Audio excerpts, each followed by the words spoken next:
Thank you, Mr. Speaker. Speaker, when we took the break, I was just moving into another area of concern, and that is what I don't see in the bill, which is the government has eased up the restriction on alcohol sales on referendum day, and they've removed the section on financing, which I agree wasn't appropriate because it was geared towards elections for members of this honorable House. But Mr. Speaker, I do think that the absence of those two sections is dangerous. And I heard the Premier's explanation for the allowing the sale of alcohol on referendum day. But I still maintain, Mr. Speaker, my position that while we understand at this time of year it is the festive season and people are going to be out attending office parties and so forth, this is a serious matter that has to be settled by a vote. And I've been around politics long enough, Mr. Speaker, to know how mixing alcohol with voting can be dangerous. In my experience, I've seen some incidents, attempts to sway people through using alcohol, people making decisions under the influence of alcohol. They're not going to be of a sound mind to go into a voting booth. Some people may decide they were going to vote, but after a few drinks decide they're not going to bother.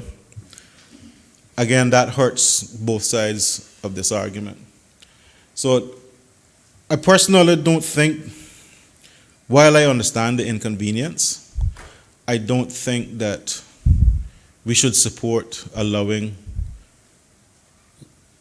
alcohol sales on a polling day. I understand that we have tourists on island and so forth. But for the convenience of one day out of the entire year, I think the tourists would understand, I think most people would understand, that given the gravity of what we're doing, there is a need to restrict alcohol. We can't restrict what people do in the privacy of their homes or at private events and so on, where they're not selling alcohol. However, I think as much as possible, we should still try to restrict it.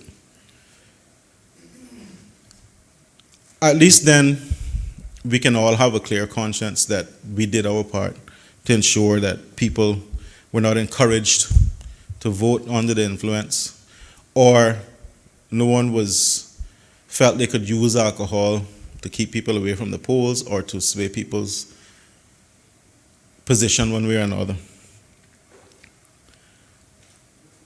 When it comes to financing as well, Mr. Speaker, and I talked about that, the need for equality of opportunity for all sides in this referendum. We do need restrictions and rules, regulations, I should say, not restrictions, to govern how financing is achieved, how it is spent. We need rules establishing what you can and cannot do financially when it comes to campaigning and your activities on referendum day. I don't think that it is too much of a task for us to find amendments to this bill that would achieve that. It would mean an effort from all honorable members to do that. But we are willing to do that because in interest of a free and fair referendum and to protect the integrity of our democracy, I think that it is our obligation to discuss that with each other and try to achieve it somehow. Mr. Speaker, like the Leader of the Opposition, I have concerns about the date. We have, on the 19th of December, one of the busiest times of the year for most families. Again, we talked about people potentially traveling. But because the referendum date is on the 19th of December, there's a restricted time period that you can apply for postal ballots as well, just because of the length of time involved. So for the elections office to reasonably get postal ballots out to people, get them back on time and so on, there's going to be some limitation there. So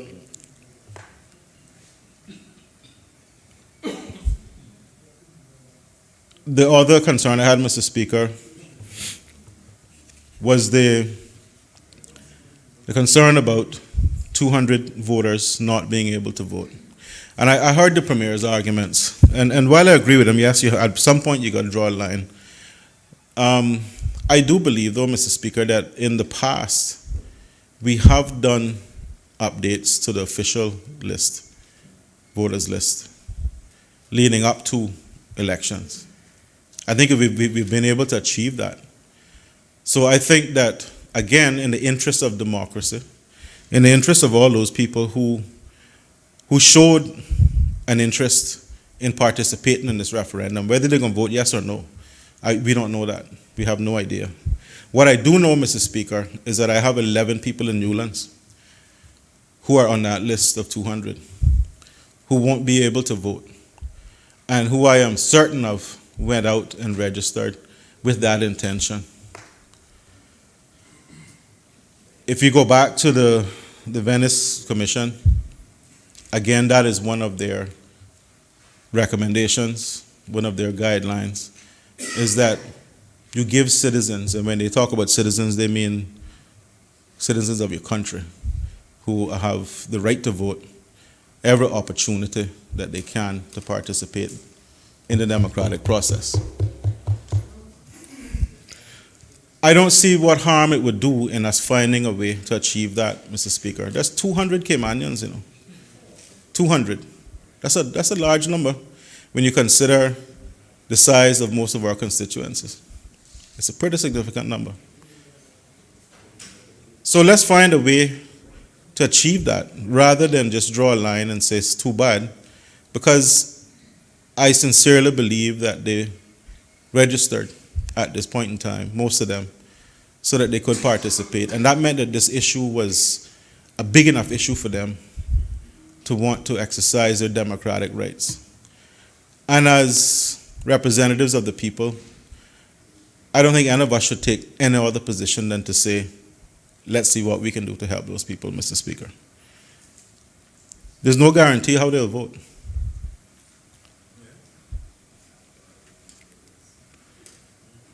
The other concern I have with the 19th is the time frame involved in appointing observers, training observers, because while the elections office, I'm sure, will offer some training and guidelines, there's always, the opposition has to appoint observers, CPR has to appoint, the government will appoint, and those people have to be given some orientation, some training.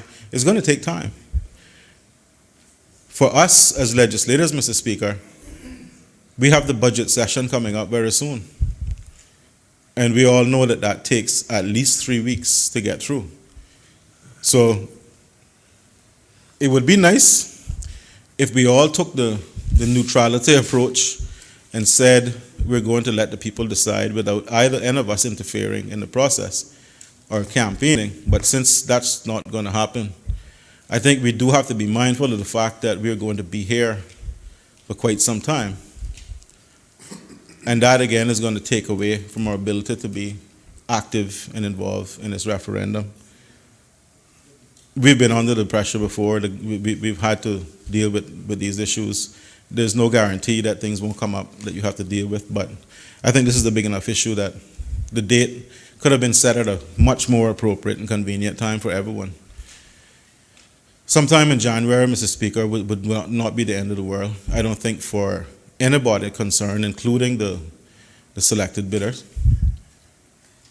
I don't think that many people would be extremely concerned that if we held a referendum in January, that wouldn't be more convenient.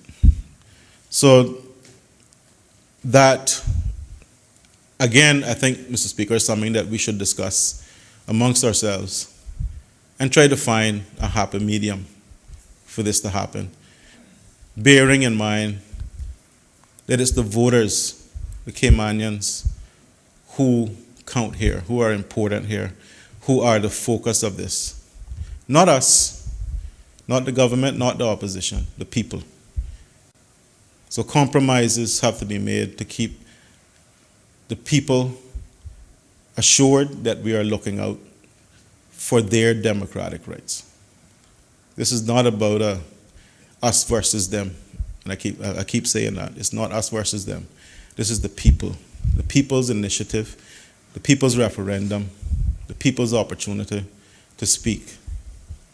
And we really shouldn't let this devolve into a dogfight. So, Speaker, I do have a concern as well about the mixing of the votes and producing one national count. The Leader of the Opposition already talked about the length of time it would take to get a result. But, Mr. Speaker, we all represent single-member constituencies. We all want to know, whether we admit it or not, every single one of us want to know how our constituencies voted. There's no way to deny that, Mr. Speaker. We're politicians. If any of us decided that that information was not important to us, it would surprise me. It would seriously surprise me. I already have a good idea, and how I know is because I have a good idea and understanding of how many people signed the petition in Newlands, and how many people have talked to me, how many people have expressed their opinion and their views. So I have a baseline understanding of where people's feelings are and thoughts are. But even that doesn't give me any definite information that I can rely on. But as the Leader of the Opposition said, suppose his constituency comes out overwhelmingly in favor of the port, then as their representative, he has some decisions to make. Now, I've publicly declared my position that I'm voting no. But if my constituents en masse decide that they want it, then I have to make some decisions myself. But I can have a personal position, but as a representative, I have to represent the wishes of the people. All of us have that obligation. So all of us have a right to know how our constituencies vote. On the other side, Mr. Speaker, on the government side,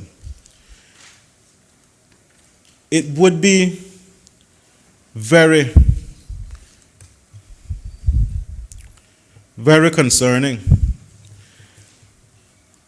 for a member of the government if their constituency overwhelmingly voted against the port, yet their government's policy is to move forward. You think about that. You're elected to represent what your constituency wants. And if you take a position against the will of your constituency, you're in trouble. I remember one man, one vote, single member constituencies, one person, one vote. And I looked at the total votes that came out in Borden Town in favor of single-member constituencies, one person, one vote. And then I looked at the total votes I received in the general election in Borden Town, 2013. It differed by 3 votes. 3 votes separated how many people voted for that, for single-member constituencies, and how many people voted for me.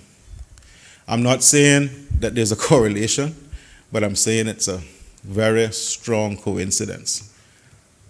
Let's not fool ourselves into believing that people don't pay close attention to the attitudes and the positions of their elected representatives. And if they find a disparity between what they wish and what you do, you're in trouble. I spent a lot of time in Borden Town. The former premier knows that, because he and I were on opposite sides of that argument, going door to door, asking people to support the initiative, the movement.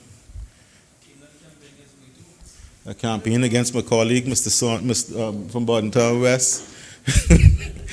But, well, I always say politics makes strange bedfellows. But anyway, here we are now. But look at where we are. We actually had a referendum that didn't meet the threshold, but we still ended up with what the people wanted. And that's the thing that you have to pay close attention to.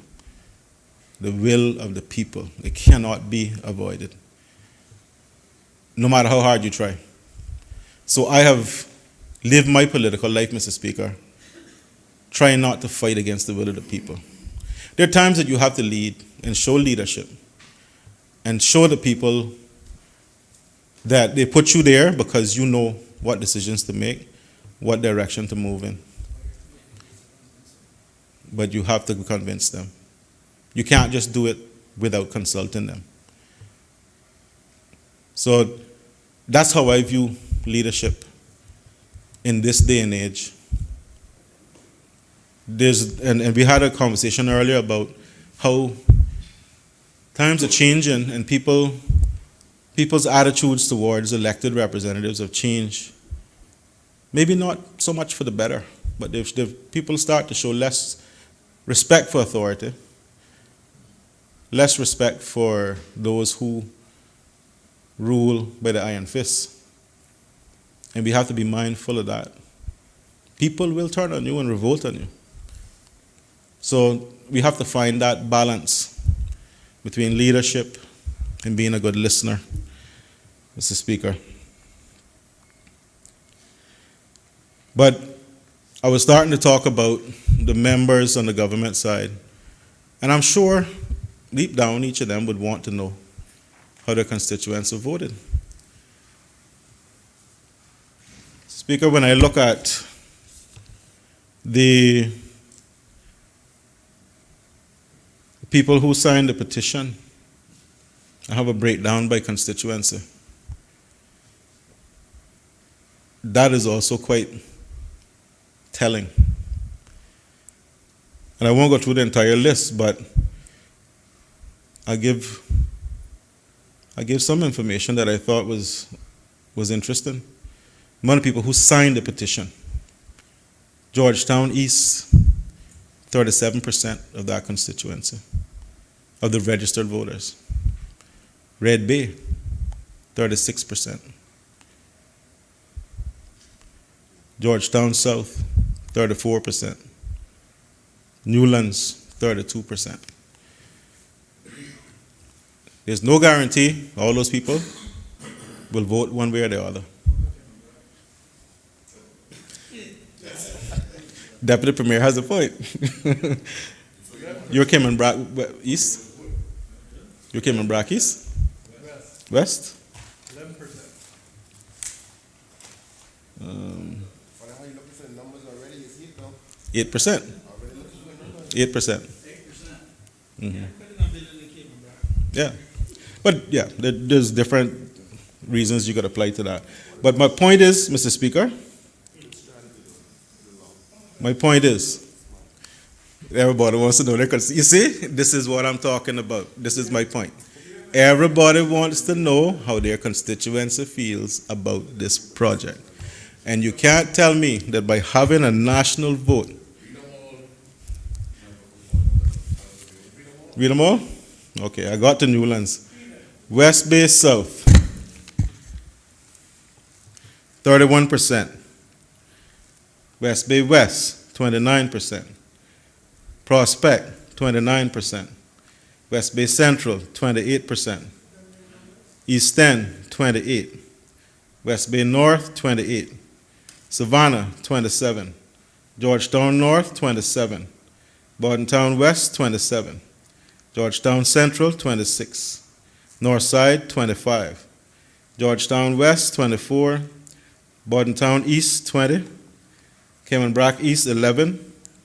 Cayman Brac West, 8%. And that's it. So, Mr. Speaker, yeah, East End was 28%. The threshold to trigger a referendum was 25% of the registered voters. Just about every constituency, except for Bordentown East, Cayman Brac East, Cayman Brac West, hit 25%. You all can interpret that how you want, but that suggests something to me. At the very least, no, it doesn't. That doesn't guarantee 75% are for it. It means 75% want to come out and decide this. So you can interpret those results how you want. What I hope is not happening is that this national count is deliberately being done to cover up weaknesses in certain constituencies. Because I know the Progressive just did a poll.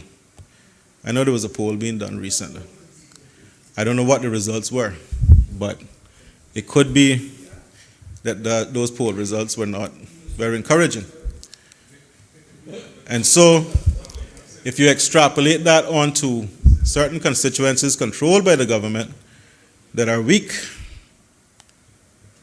you wouldn't want those members to know, because then the Premier would have a revolt on his hands. And I keep talking about this, I debate this all the time, Mr. Speaker. The legislature enables the executive. If the Premier wants to keep his government together, he doesn't want, I'll be careful. Yeah, you don't want people to jump ship on you. Yeah, let's say it. I jump ship. Then I made a different stuff. Let them see their results then. Unless you got to compare apples to apples. You can't compare apples to oranges. Let them see their results. However, Mr. Speaker, if the Premier, if his backbench in particular, start to realize that they are going against the wishes of their constituencies, what the end result could be is that they change their position. And changing that position could be problems for the Premier. That's all I'm suggesting. I'm not suggesting that that is his primary motivation. Well, you are the leader of the government, so I have to assume that. Anyway, Mr. Speaker, it's up to each member's individual conscience. If they don't want the results, that's up to them. I know that I would want to see what my constituency would say. I would be very interested in knowing. Because at the end of the day, yes, you're a member of a government, a caucus. Well, I'll come into that. You're a member of a caucus, you have loyalties to your government. You have loyalties to keep your government together. You have loyalties to continue your plans and so forth.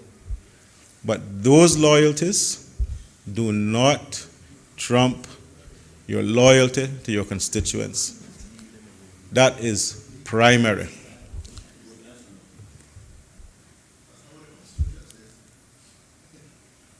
I'm not talking about the Constitution. I'm talking about if you want to make it in politics.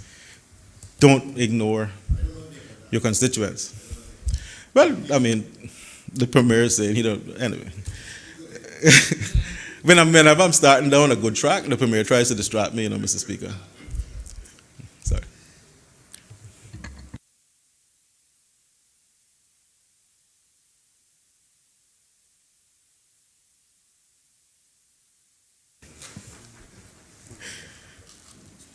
Anyway, Mr. Speaker,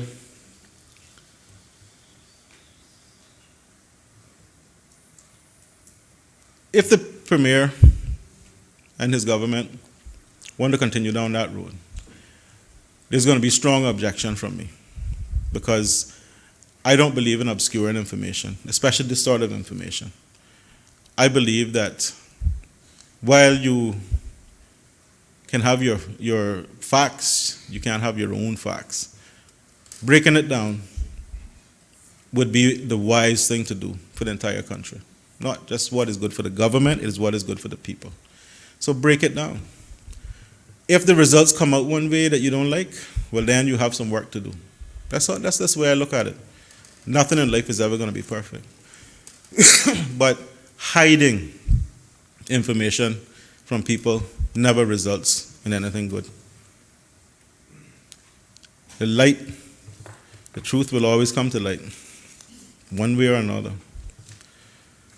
But Mr. Speaker, not going to be much longer, but Mr. Speaker, I remember when, how much time? Oh, I have a whole 20 minutes, Mr. Speaker. I remember a time when I was a part of the Premier's party and running for the first time in Barton Town. And I won, and I was a long shot. I don't think many people expected that I would make it, but I gave it my best fight, and I did make it. And I remember walking into the Progressive office in Georgetown, and as big as I am, the Premier picking me up off the ground. He was so happy to see that I had made it. That's true. I saw that. I witnessed that. What a touching story. But the member from Georgetown Central witnessed it, so, and I'm making it up. But, Mr. Speaker, those were days when I believed in the Premier, and I believed that he was going to do what is right for the country. For the most part, I've seen him strive to do that. Maybe we disagree on how he does it, but he does it. But, Mr. Speaker, I am, and I'm saying this as a colleague, I am disappointed. This is not the sort of stuff I would expect from the gentleman sitting in the Premier seat. In my estimation of him as a representative, he has risen on occasion and fallen, but this one is hard to swallow, because he and I both know, whether you like what he had to say before or not, what he was motivated by. He was motivated by his constituents, the people he represented, the desire to make this country better and to do good for all Caymanians and all people living here. When I see this sort of stuff, it is unbecoming of the gentleman that I know as the Honorable Premier. And so I will ask him, Mr. Speaker, without beating up on him, without being mean, punching him in the gut, to reconsider some of the things that I pointed out in this bill. We are here as 19 representatives. We don't have to like each other, but the people put us here to work together. We can fix this bill before it becomes law. And I would strongly suggest that we look at those concerns that have been raised, because I know we are all honorable people. And it is within us, and it is our responsibility to make sure we do what is in the best interests of our people. That is all we have to do. You know, when you go to the church, Mr. Speaker, and they have an altar call, and the pastor is looking in the congregation and he's saying, who wants to come up and be saved? I'm having an altar call, Mr. Speaker. I'm issuing an altar call to everybody. Let's do what's right. Come to Jesus and do what is right. Because there's been many times I have sat in our congregation and that pastor has been looking straight at me. And I look away. And when I get home, you know how I feel? I should have got up. Let's heed the warning. Let's not do this to our people. We can fix this. But it's going to take a will to work together and show this country that we're not just here as warmongers to fight and beat down each other. I don't know if I'll survive the next election. I have to do what I can do now while I'm here. Thank you.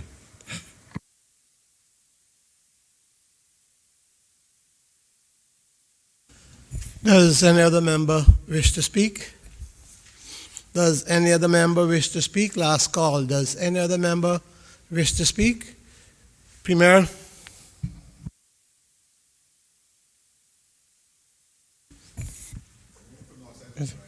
The member from the north side. Sorry, Mr. Speaker, but I was intended to rise, but I just got my hand on the annual report for the Port Authority of the Cayman Islands 2016, and it is absolutely alarming. So I'll get to that as we progress in the debate. 2016, that's the last one the Parliament has.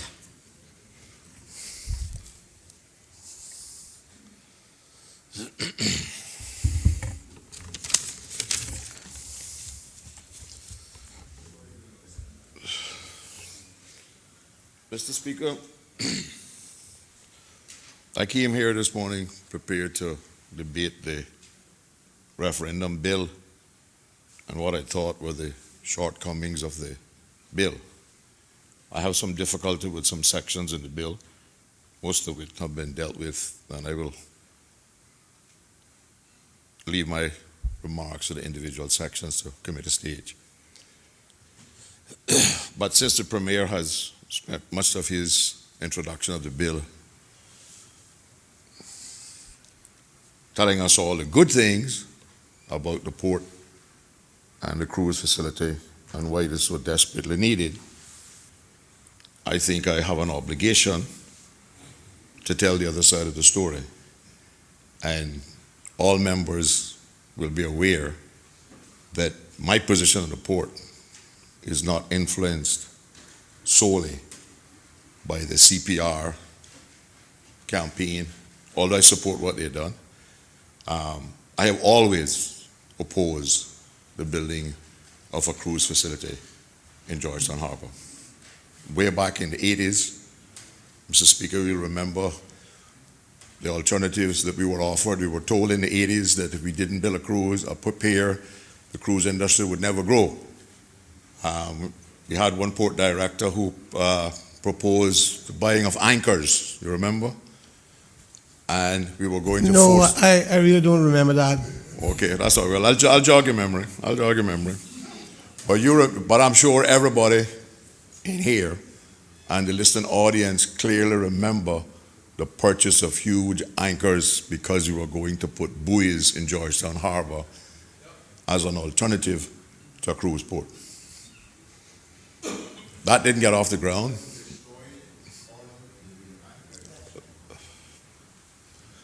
Yes, that was part of what it was intended to be. But when they looked at the insurance implications of the Cayman Islands government guaranteed anchorages in inclement weather, it was abundant, right? So I opposed that then. There's no question that the anchors have destroyed some of the coral out there. But that's a result again because the government wouldn't listen to the mariners in the country. There were proposals put to government to provide proper pilotage by qualified captains to make sure that the cruise ship dropped the anchor in the sand and out of the coral. But we prefer to have somebody out there on the bridge and somebody in a little boat, and he try to drive the boat to tell the cruise ship when to draw the anchor so it'll go in the sand. And we had master mariners who have anchored ships and taken ships into ports all over the world, and they were completely ignored, as they are being ignored now.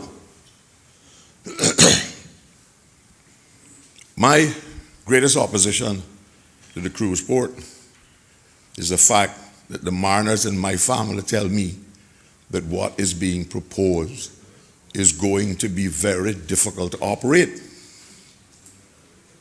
because of the design.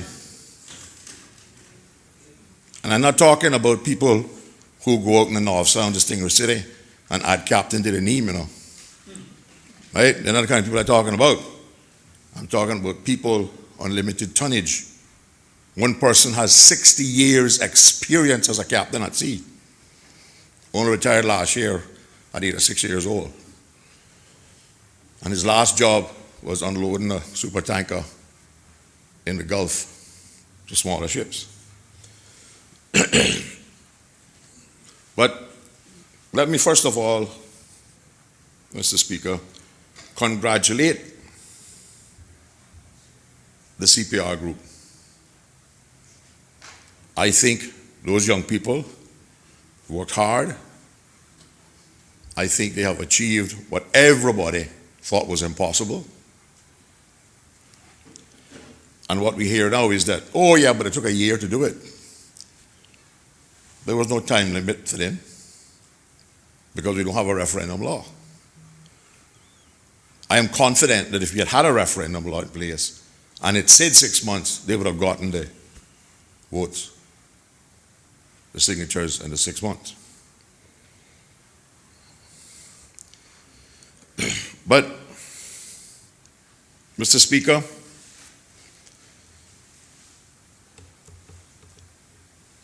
I have requested from the Minister of Tourism on 4 occasions to have a presentation on this port, none of which has materialized. We have had short conversations individually, but I was not privileged to see what the project was going to entail, what the intention was, what the rationale was behind the project. And I remain unconvinced today, based on the government's own figures in growth of tourism, that the piers are unnecessary. My constituents would rather we take that $200 million and put in a monorail above ground from Savannah to West Bay and relieve the traffic. Because all them little amendments that we're doing out to the side of the road with NRA workers wasting time. Because they've been doing 1,000 feet next to the Red Bay roundabout, not for what, the last 4 weeks? You cross that 9 o'clock, 9:30, nobody's working. You go back at 3 o'clock, they're all gone home.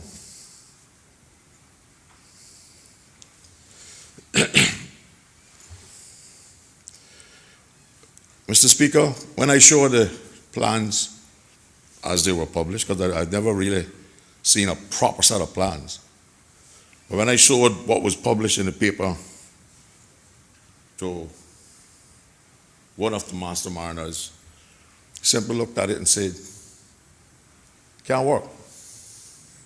Well, he added a few Siemens expletives in between that, but that's not language that I can use in here. I said, but you need to tell me why. He said they're too close together. I said, why? He says, well, only a fool would design a cruise berth expected to tie a cruise ship up broadside to 25-mile-an-hour wind. So, what's the problem with that? Well, he says, I just come off a super tanker in the Gulf. I had a super tanker and a lighter on the same course, at the same speed, monitored by GPS.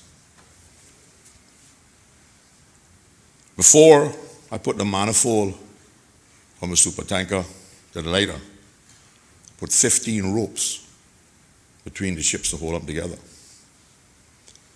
He said no cruise ship can dock up to that dock that we're proposing in Georgetown, broadside to 20 to 25 knot wind, and use less than 12 to 15 ropes. He says, well, what does that mean? He says, well, no captain worth his salt should risk turning on his thrusters before he gets ropes on board.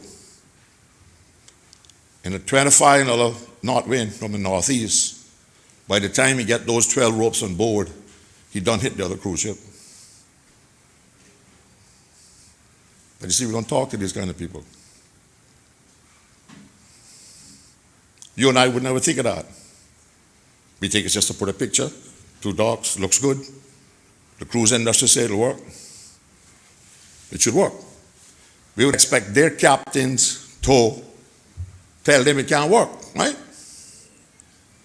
How many captains you know tell their boss what you do about the ship? You like get fired? Because the motivation for this cruise pier is not about what's best for Georgetown Harbor. It's what is perceived to be best by those 2 cruise companies that are paying for it. And what they're going to get out of it has to be in the range of what they normally expect as profits. Otherwise, they ain't gonna do it. So when they announced that we're moving them deeper out, near to the drop-off, I went back to him and said, well, this should solve the problem. Move them back to the drop-offs. I said, oh my God, that's worse. I said, what do you mean it's worse? Can't be worse. He says, well, it's simple. The onshore currents in Georgetown Harbor flow to the south. So the bow of the cruise ship is going to be pushed to the south. The offshore currents flow north. So the stern of the cruise ship is going to be pushed to the north while the cruise ship is being pushed to the south. And he can't have no speed to maintain steerage coming to that port because this is not a Boston whaler. He can't stop it before he hit the dock. We saw what happened in Honduras a couple months ago. This same person took out the first supertanker out of Osaka, Japan. And he told me that for him to get that supertanker fully loaded with fuel oil, to stop at the manifold in Bantry Bay, Ireland, he put the supertanker in full reverse 35 miles from where he wanted to stop.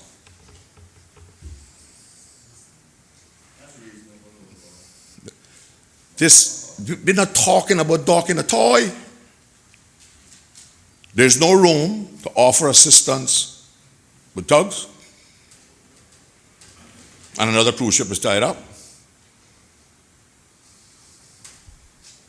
Remember, first of all, the cruise ship, as he said, not designed to go backward. And it's stopped. So we are going to have to move it back. But it's propulsion. I've heard since that the government has been advised that these are modern cruise ships. These are not the kind of ships that these people used to sail on. So their thrusters, etc., keep them to the dock. Might be so. But you know what that means?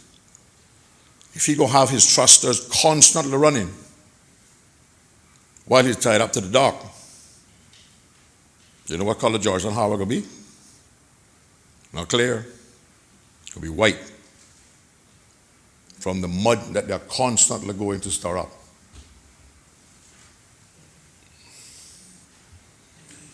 But yet we're told that environmental damage, and that because the pit has been reduced, the environmental damage is going to be minimal. Now, Mr. Speaker, I invite everybody here. I know probably only the member from West Bay Central, Captain Eugene, maybe the Minister of Tourism himself, and the member for East End would probably go out there in a boat. But you remember a cruise ship went in down by Pageant Beach, Rhapsody? Rhapsody on the Rock. Right off the point there. Well, anyway, next time you fly into Cayman, remember we had to dredge for her to slide into? No, okay. All right. Look at it. It's the prettiest white hole anywhere along 7 Mile Beach now. Why? Because it's full up with sand off 7 Mile Beach.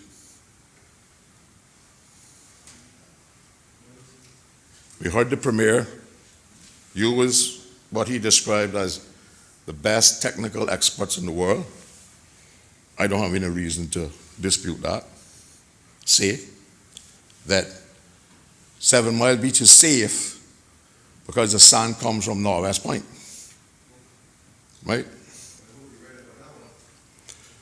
But yet we have a local Caymanian, Mr. Kim Jackson, who spent 7 years with the University of Louisiana monitoring sand on 7 Mile Beach. But we won't talk to him. Can't make our experts talk to him. I have read the report over that period of time.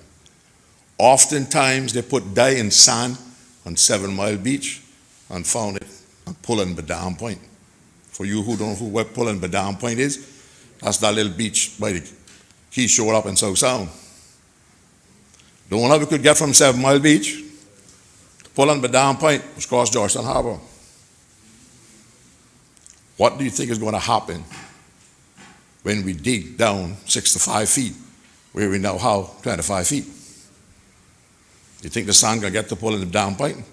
In order, because from Pull and Badam Point, they've also monitored when we have southwest wind and south wind, it goes back to 7 Mile Beach.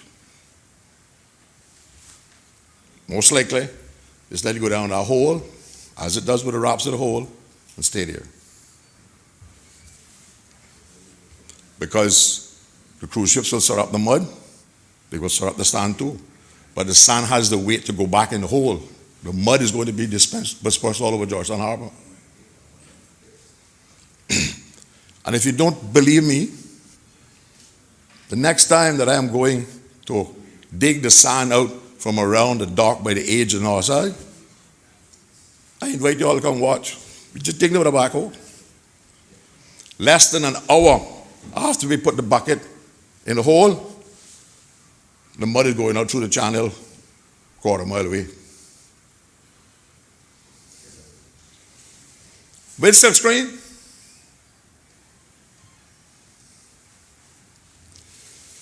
And Mr. Speaker, I don't have the evidence. I will admit, I don't have the evidence to prove that 7 Mile Beach is going to be damaged. I don't. Definitively, I can't guarantee that it will be damaged. But conversely, the government does not have the evidence to say that it is not going to be damaged. Because I can read from that same report that the Premier quoted from this morning, and show you they did themselves not sure. And if you read the whole, page and a half or 2 pages of disclaimers, they make it clear they're not guaranteeing anything or about anything. They got paid some money and they delivered a paper. And I earn part of my living in the consultant business, Consultant 101. If you want another contract, try and figure out what a person that hire you want here and find the best way to make him, to tell him that. That's what Planet This is. That's what Planet This is. That's what all consultants do. That consultant 101.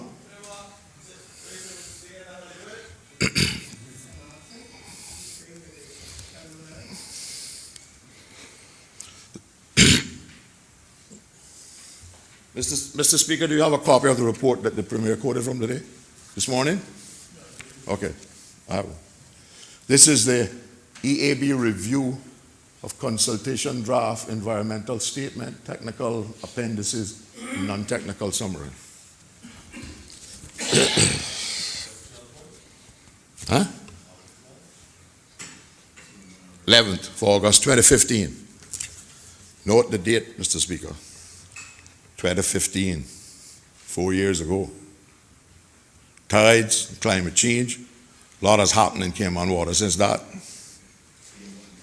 They themselves recommended that we should have an update of the new designs before we make a final decision, put this out there.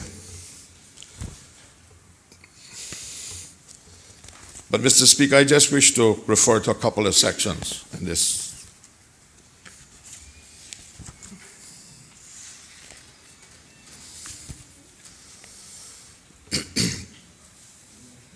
One of the things that the government is promoting is that this cruise berthing facility is going to promote so much growth in tourism that even if it damages a little bit the environment, we'll still be better off.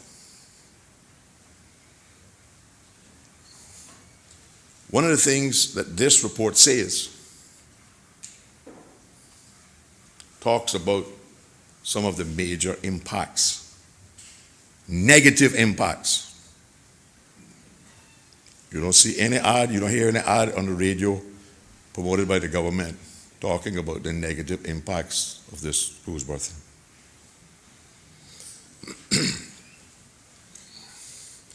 One of the things that they talk about is the negative economic impact on Georgetown businesses. Now, one of the big selling points to this need for this cruise berthing is that it's going to create, I think it was 900 jobs. Sorry, can I have some water, please? Or some salt. First it was 900 jobs. Now I think the latest thing I see in the press is 700. Down to 200 now? Well, I mean, I think that's more realistic, because we all know that these big construction companies that got this, who are the preferred bidders, already have their crew. Some of them companies that are involved in that got work going on in my district, $2 million. I can't get a job for Northside, because when they come Northside do the work, they already got a crew employed. Most of it is cheap labor from somewhere else. But we say that we're going to create 700 jobs. Has anybody told the people who operate in the tours and the taxis and the buses that what we're talking about is 700 more taxis, buses, tour groups? So those couple of hundred or 1,000 who are out there now getting some business will have to compete with 700 more. They're going to get less. And even if they get more, most of them have one boat or one bus, one crew. Normally they're working on the boat themselves. If they get more passengers out of this 500,000 more that we're supposed to be getting if we build up here, they got to buy another boat. I don't see anything about setting up investment funds for people in the industry to help them. Can they get no bank loan down? That got to be approved by Bahamas or Barbados or Trinidad or somewhere now. You can't go in no more on your family name and get a loan. You got to get crew. You got to pay for fuel. You really think they're going to be any better off? Most of the people already in the industry are going to be worse off with increased tourists if we are promising 700 more jobs? Now, if we were saying that we weren't creating any more jobs and all of the new business had to go to them, then they might be better off. But we know how the cruise industry works. They use Company A in Cayman this year. They're paying them $7 to take somebody to. And I'm just using numbers here. This is not accurate. To Turtle Farm. And they have the contract to take all the passengers off of their ship. The next year, they go to the other guy and say, listen, you Company B, we're paying Company A $7. You do this for $6.50? Of course, he spent a whole year with it in the business. Of course. He paying back loan. So he takes the contract for $6.50. The next year, they go back to the other one, they were paying $7 and say, listen, we know you're not going to work. You do this for $6. They get it for $6. It's a race to the bottom. Why? Because our government is not putting in place rules for cruise ships dropping anchor or tying up to a pier in this country. I don't think there's anywhere else in the world that cruise ships get as much business percentage of the local business as they do in Cayman. Information I have, I could be wrong. Maybe the minister has different numbers he can prove to me. Right now the cruise ships are taking some 70+% of every tour that is sold for Cayman. Now, the cruise ships not paying no travel agents was 70% of their cruise thing. The government should put a rule in place. You want to come to the Cayman Islands, all you're entitled to as a cruise ship company is the same thing you pay a travel agent to sell your cruise. That's 10, 15, 20% what it is. That is why the local people are suffering. That is why the local people working in this industry are not making any money. Not because they need more people, because they're not getting properly paid for what they're doing. How many other countries you think they can wheel bicycles off a cruise ship and rent them in the city?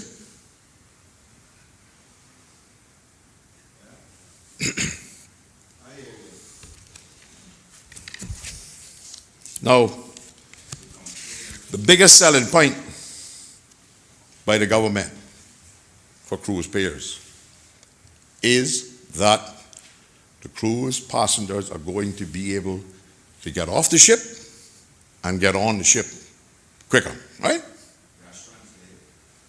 If that's not the purpose of it, what it is? What? Do you remember this report that is done by the best experts in the world? Page 20, Mr. Speaker. The paragraph entitled Tendering versus Berthing.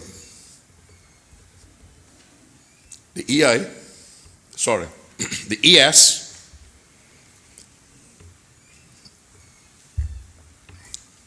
considers two scenarios for disembarkation rates. One with 4 Carnival Magic-sized vessels at berth, and a second with 2 Carnival Magic-sized vessels and 2 Oasis-class vessels at berth. The ES concludes that for both of these scenarios, the disembarkation rates with a cruise berthing facility is within the range of passengers' disembarked rates with tendering, i.e., cruise berthing will not, you know what I say? Cruise berthing will not result in a quicker rate of disembarkation. So why are we building the piers? And they're right. The problem is not with the tenders or the piers. The problem is the methodology by which we disembark passengers and reboard passengers. If we boarded Cayman Airways at the airport, the way we board a cruise ship in Georgetown Harbor, you don't get one flight a day. Because this is what they do. You get on the tender, you get to the door of the boat, you clear your identification process, you clear security, and you clear customs. All inside the boat. Imagine if we did all that inside the Cayman Airways plane. No, we don't do that. We do all that prior to. We don't need cruise pairs. What we need is a large air-conditioned auditorium down there with 5 or 6 entry doors at which you clear security, customs. You go inside there, we all talk about how we need to advertise to these tourists to get them to come back as stay-over tourists. You have a captive audience to advertise all kind of rates. The local hotels can do promotions in there. And when you want to go on the Disney Magic, just like the airport, you go in on Cayman Airways, gate 1. You go in on American, gate 7. You do it on land, in comfort, in air conditioning.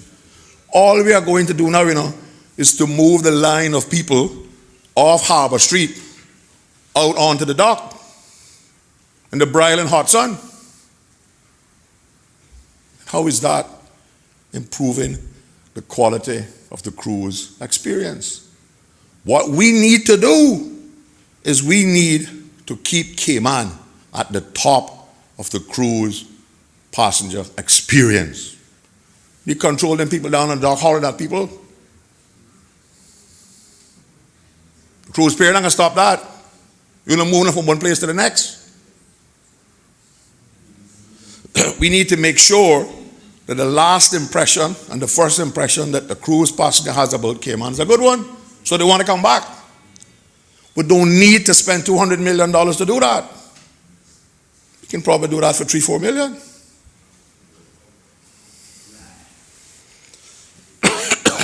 So, the experts that the government hired says definitively, cruise berthing will not result in a quicker rate of disembarkation. That's the experts, not me. I figured that out, but that's not me.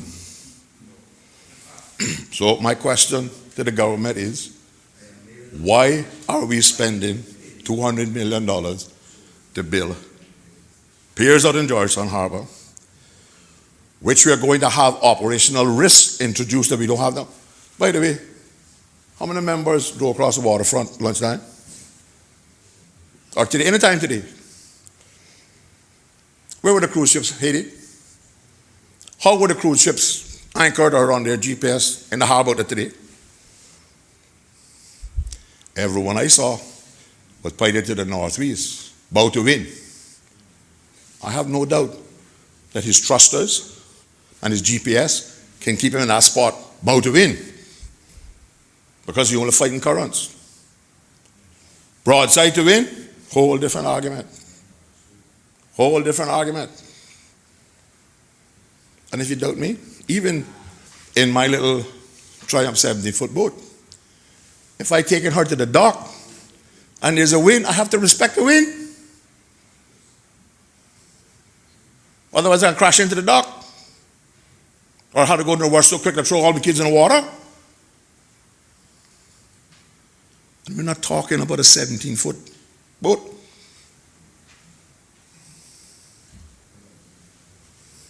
Then, the other thing you have out there now, when you move to the sea, the swells, which you don't have. We all say, well, and the Premier was correct this morning in paying his tribute to Mr. Buckley Bush and all those who built that port in Georgetown Harbor. But where it is, it's inshore. It's protected by that point down by Pageant Beach called, and it's protected by the Iron Trance outside. You don't believe me? In a day, there's northeasters, 25, 30 knot, them cargo ships tied up in the flat calm. Move him quarter mile out to sea, where you tend to put him now. When he's in there, all these tall buildings here, blocking the wind. Put him out on the drop off. Tell me the difference. Promise you, listen to the Caymanian mariners that know our waters and have the experience. I saw some report in the press when they were doing it before that claimed that the cruise ship captain say was a good idea because they would drive it straight into the dock. They didn't have to maneuver to get to the dock, line the dock, and it was about to win. But he must have came in in August, because he had to come in in February, January, December, November. Heading southeast, he'll be about to win. Go to look. When they come in tomorrow, go to Georgetown Harbor, look at them. See where they headed. And if they're so modern that their thrusters and their GPS can keep them up in the wind, why aren't they broadside onto the wind out in the harbor? Think about what we're doing. Don't make these people come here and tell us things that our heritage or blood tells us is wrong. Any of you, whoever docked the boat, regardless of the size, can't tell me that it ain't different docking it when you got waves, when you got wind, when it's flat calm, and you're protected by buildings.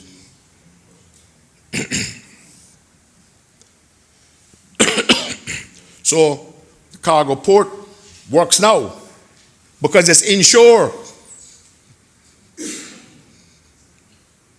And I have seen my father dock in Argo Spray, that's his precious memory, in front of Hard Rock Cafe, to put on a bulldozer. And when he put the ramp on the iron shore, Georgetown Harbor was flat calm, no wind.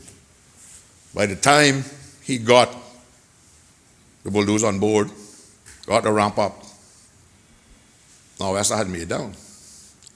Because he had pumped the ballast out of the boat to get her that close to shore, right? He had to back almost outside the land while he was pumping ballast back in, reversing into the sea coming out to storm the boat and going out the bow before he could turn, go around south sound. These people that are doing these designs are going out in good weather. We all remember the Kirkbride. She was peacefully tied up to the dock. Well, I can remember it. We were playing on the dock. Right? Flat calm in Georgetown Harbor. 3 o'clock, big black clouds sat up in the northwest.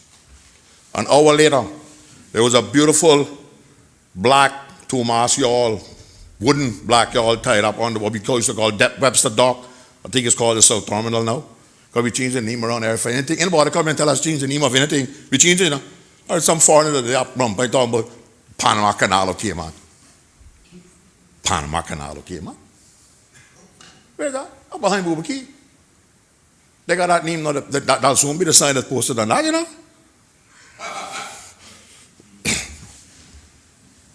Within that hour, the wood parts of that wooden yacht were on the post office porch.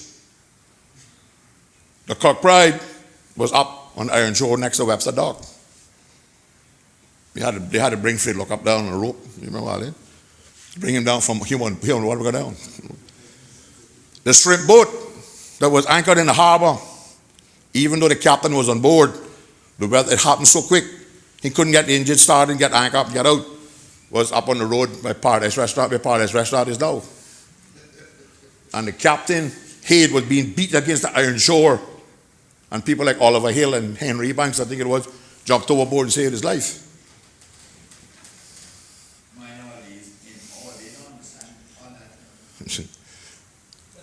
And all we need out there with this fancy cruise thing, one of them pieces of weather make down, and you got 2 cruise ships tied up out there.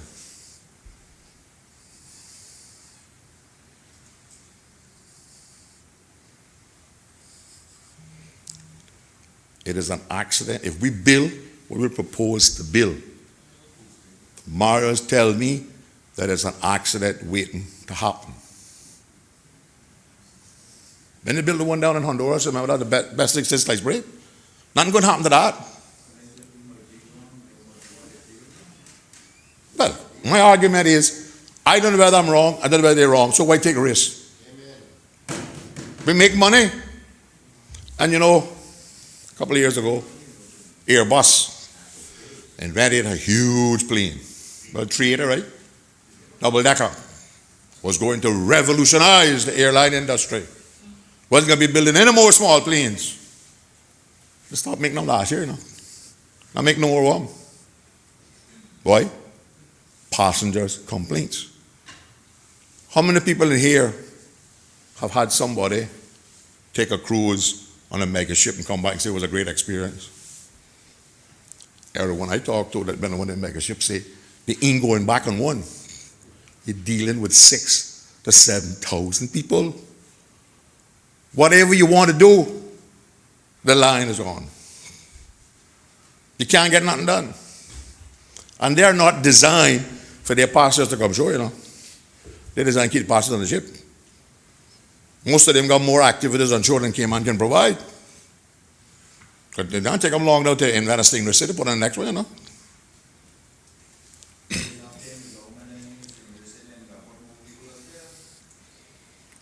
We don't need any more evidence on what can go wrong in Falmouth, Jamaica. How many of you been to Falmouth to see what's going on? I did. I talked to the people. There was an article in the Gleaner that they're hoping that we're going to be so fool to build a cruise port in Cayman to take the mega ships so their business can increase. So just take it out. Jamaica got 3 ports, all with piers. And they have much more natural attractions than Cayman has. But they're hoping we can build one so they can get more business. The good Lord put Cayman in the perfect place geographically. Overnight sail to Cozumel, overnight sail to Montego Bay, Otrius, or Kingston. If we provide the kind of experience and product that Cayman is capable of, that Caymanians are capable of. Because remember now, our whole tourism industry in Cayman was built on relationships. You knew the people. If they asked the maid who was cleaning the room, where can I get the best fried fish and fritters? Don't worry, sir. John will go in fishing tonight. He can catch a few yellowtails. Tomorrow morning, I'll bring you some fried fish and fritters. She carried them. When I was chairman of the board, the immigration board, I had to summon one of the managers from the hotel to my office. She told off a senior West Bay lady because she offered to assist the gentleman to get something from the drugstore downstairs, you know. Because my brother will tell you, and I know none might respect him in the tourism industry, but he got as much experience, a good experience as anybody else in this island, and qualifications. Will tell you, the ruination of our stay-over tourists started with the introduction of corporate America. Because it's all numerical. You must clean 10 rooms a day. Don't talk to nobody. Total antithesis to how our cruise ship industry was built. We talk to people. We talk about Caymankind, but we expect somebody from Uzbekistan to practice it. You can hardly go to a restaurant, Cayman today, and order something, get what you want, because the person can't understand you can't understand it. The last one I went to on 7 Mile Beach, I had to tell the waiter 4 times what I wanted. And he still brought the wrong thing. What we need to do to the cruise industry, we need to take a couple of $1 million, put up a building on the port, and create a complete departure allowance. We need to do the same thing as spots. I'm not up today, I see graders and bulldozers and all up the field and that now. All these years. Getting ready for when this one closed now during construction.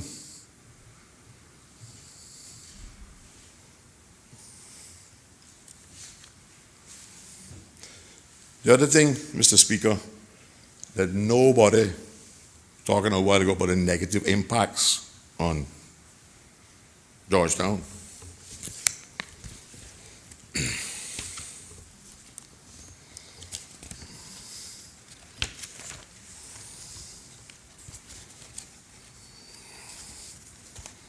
And Mr. Speaker, I want to publicly thank my friends who, because like I say, I have all this documentation at home, but I didn't realize this is what the debate was going to be about today. I thought the debate was going to be about the bill. So I didn't bring my 5-inch folder with all the documents. But I have a few friends. One of the things we're not telling these same people about the jobs is, and this one, Mr. Speaker, I don't know if you have a copy of it. This is the preliminary economic valuation of ecosystems, goods, and services provided by Georgetown Reefs. Done, prepared for Baird, prepared by Bernadette Carpentier and Allison Richards, TEM Network, 20 West Kings House Road, Kingston, Jamaica. And here's what they say about economic analysis. That the destruction of the reefs that is going to happen by building these piers is going to remove from Georgetown economy between 23 and 26 million per annum out of the Georgetown economy. That's money that's staying here and circulating.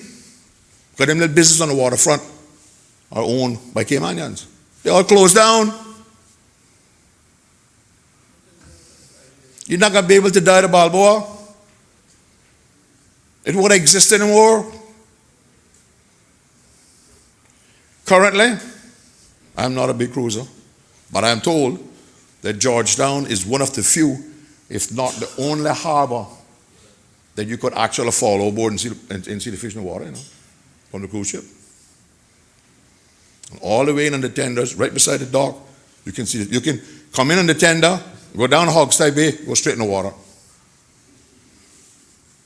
The government has a ad on the radio that says there will be no dredging in Hogstye Bay. That is what I would call a little white lie. And let me explain to you what a white lie is. Dan Rather, who was a big CBS reporter, went to visit Jimmy Carter's mother, Georgia, on a peanut farm. And he was interviewing her about her son, Jimmy, who was now president. And, well, would Jimmy tell a lie? Oh, no, not my boy, Jimmy. He's a Christian. Well, he might tell a little white lie. So Dan Rather said, well, what's a white lie? She said, sorry, when you came in that door and I said I was glad to see you, that was a white lie. So that there's not going to be any dredging in Hogstye Bay is a white lie. Because if we limit Hogstye Bay to anything inside of that rock, it brings to swim around. Yes, there's not going to be any physical dredging there. But these reports tell you that the plumes can go, there are diagrams in those reports that show the plumes from the dredging coming right into Hogstye Bay, going all the way down, almost down to Sunset House. Because remember now, the fact that these consultants have said 7 Mile Beach is not going to be affected is because they've done their mountain on nor'wester. The pictures that they got in the report show the wind coming from the northwest. Of course, a nor'wester. But why they didn't do, they didn't have sou'wester? Again, some of you, maybe too young. But as a high school student, we used to go 7 Mile Beach, picnic every in the term. Big place down below the Governors. Camp, you might remember, it's called the Pines. Right. And you could go down there in December when school closed.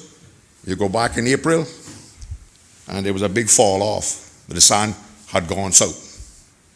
Right? You go back to the end of school year in July, beautiful beach. All the sun come back. And the southwest winds from the summer. And the south winds. We put some in the buildings down there now, but anything can happen. Right? So, the plumes and the pollution from the dredging might not get all the way down to the Governor's Beach. But I can promise you that it can go down to Bargain Beach. Even with the western current. Because the offshore current can take it down. How many of you do scuba diving? One. And I'm not promoting all this. I'm not supporting all this. There's a place down there just south of what Radisson called now? Marriott. That when I was a young man doing scuba diving, we used to call sand shoot. Anytime you could go there. In fact, one of the things they would tell you, that if you dive down there, make sure the sand don't fall on you. It could get heavy. Drown you. So the sand is, I can go to I use my parents' house. I can go to my parents next Sunday. It'll probably be like 7 Mile Beach. Go back the following Sunday, nothing but beach rock. We had a little west wind, and the sun gone up the beach. Go back the following Sunday, come down. Hurricane Ivan, Hurricane Gilbert. Every house or apartment complex or hotel in Northside that had a wall got destroyed. My father's house, water came up the 150 feet of his cistern, and went right back down. Came up through the coconut trees and the grape trees. All it did was kill the grass. No damage. We can put pier out there. And you think those forces not gonna happen? There was a hurricane that did a lot of damage down in Honduras a couple of years ago. Can't remember the name right now. But opposite, where I used to live on the Queens Highway, there's no reef. There's a 15-foot straight drop, beach rock. Stood up there, watched the seas coming in. 1, 2, 3, 4, 5, 6, 7. The 7th tree dropped the rock that side between my legs. And there was a huge wash back. Could see the sea feathers out the square bottom. Come back in, build up, 7 feet come over it. This report says that the structures are going to alter the tidal performance in Georgetown Harbor. It has to. Has to. Part of the exercise that was done by University of Louisiana with Mr. Kim Jackson, they stuck up a pole, 4-inch pole, in the water, altered the movement of the sand on the beach.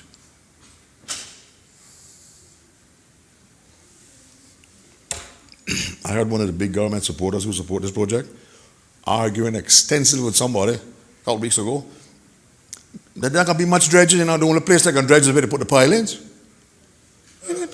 Come on. So the person that said, well, how think I get the ship to the dock? I said, I got dredge where the ship come in. The only place that the probably ain't got dredge is where they put the pilings. But this is the kind of stuff that's going on out there.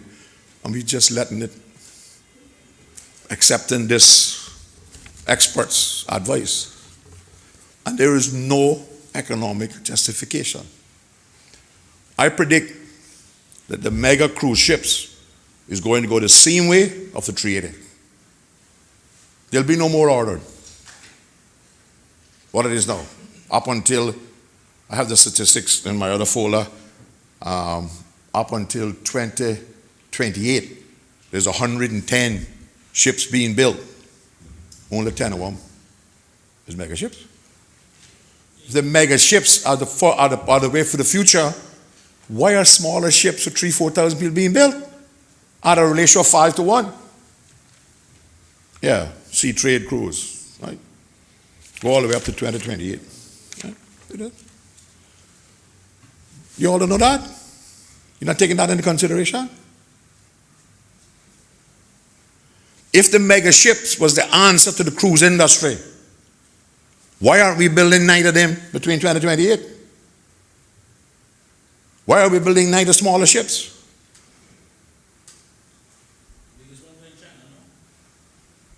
Well, that's the other thing, is that the big ones, it's only 3 of them that come into the Caribbean, you know, out of the 10.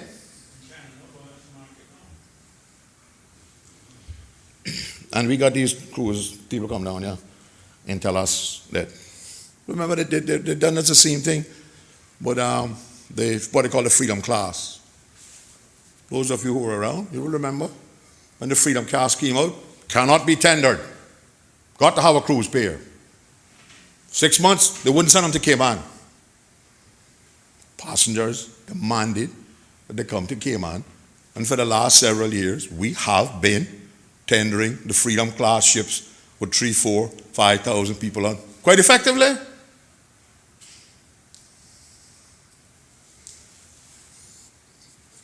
And Mr. Speaker, just to make my position clear,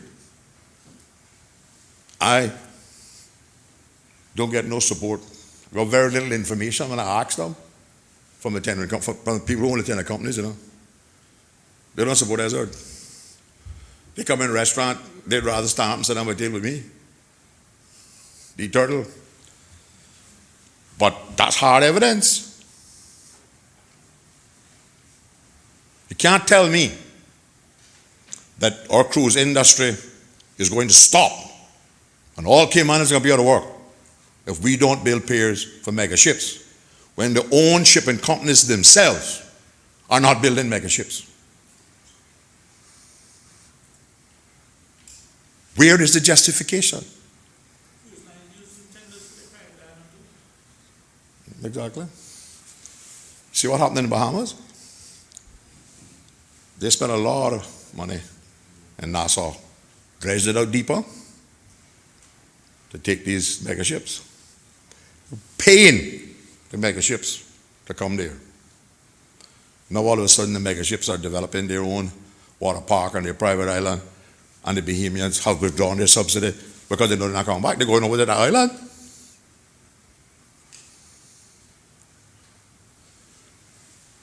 I want the Minister of Tourism to tell me which country that had consistently growth year over year over year over year over year of cruise industry increased that growth rate by putting a pier, and that the people in the country are happier because they put in a pier and they get more business. And we get more business than anybody else. Why can't we just remain unique? Why can't we just remain unique?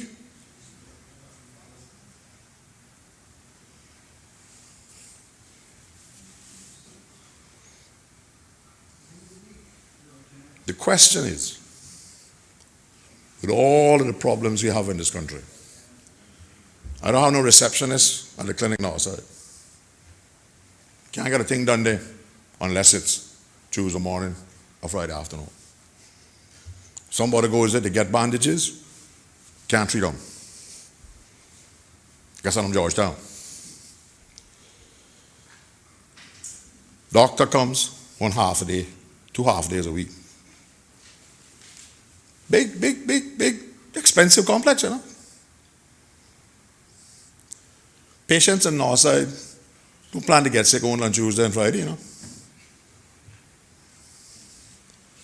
We can't hire staff for that. Every time we get a good nurse, they run them out. But we will spend millions and millions of dollars because, Mr. Speaker, once you put the people on that dock, they'll go somewhere else. You got to get them off of that dock. That, what we have there in road structure cannot handle 2.5 million tourists a year. What's the cost of the bypass and putting in through Namahine by the primary school? Who paying for that? Cruise ship paying for that too? What is it going to cost the country ecologically to approve that project? Barcas, dig up all that black grass, make the whole place wash away. That's where they got to go. There's no place on 7 Mile Beach to go.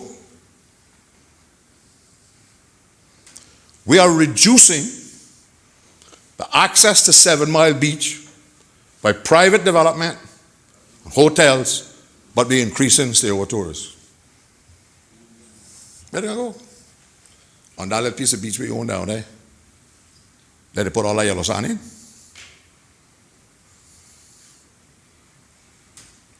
The cruise industry themselves said, in their campaign down here. They never called me to invite me to no meeting. I would like that event because I had a lot of questions wrong. But I want them in a public forum. I hope when they come back, send them that town hall, public forum, so I can get ask them, bring some of the people from the north side, ask them some serious maritime questions. Where they said that we need more facilities if they're going to stay longer. And that's another white lie. They can't stay any longer in Cayman because the departure from Cayman has nothing whatsoever to do with what's going on in Cayman. It has to do with ETA Cozumel or ETA Jamaica. Estimated time of arrival. They can't stay here till 7, 8 o'clock at night and arrive Cozumel 1 o'clock in the day. Because the whole route is planned and structured. And they leave port not by a specific part to time, but based on the ETA at the next port. I just brought down a little 24-foot from Fort Lauderdale. My brother planned, every time we left, he planned for us arriving, we were going a certain time. We departed here in order to arrive there at a specific time. For instance, we didn't want to get to Cuba at night. We want to see where we were going. So we leave Key West at night, get Cuba in the day. They would have to change the whole route structure and increase the cost of the trip. And them rednecks, paying about the tourists that they bring on them cruise ships, they can't pay another $100. Won't be able to afford a cruise. Most of them driving Fort Lauderdale or Miami, parking car.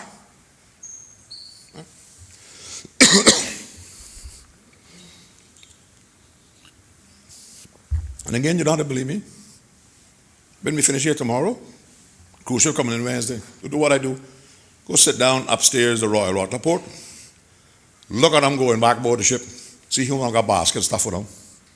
See who don't got anything in their hand. What's the one not going to buy a thing? Do you know how to believe me? I invite every one of you.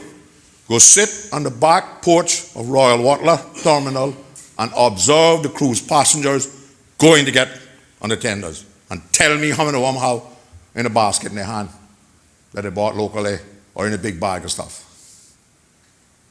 Listen to them. Well, now we can't spend any money here, because we spent $25 in Montego Bay and things are a little bit cheaper in Cozumel, so we need to go down there. Maybe we can buy one t-shirt. Go and listen to them. They're people like us. And the premiers, that's one of the premier, the Minister of Tourism theory that it is still longer than spend more money. I told him he can't brag. Next person come in your shop, lock door. Don't let him get out until he spend every dime you got in your pocket. That's the kind of false economics we're building this cruise ship on, this cruise pier on.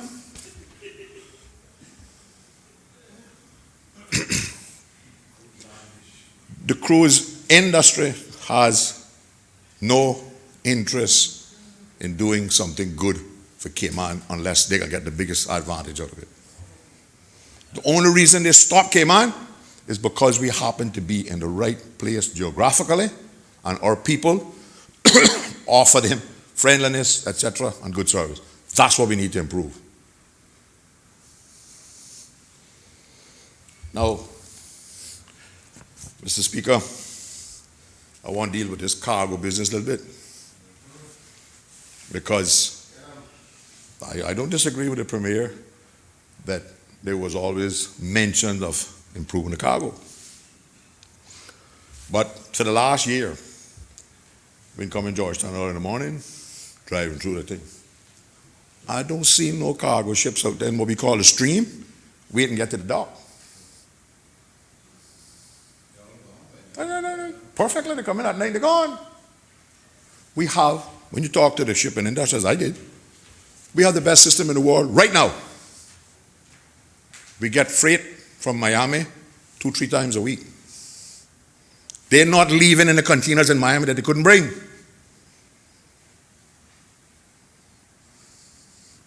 If you put a bigger ship, they come in once every 2 weeks.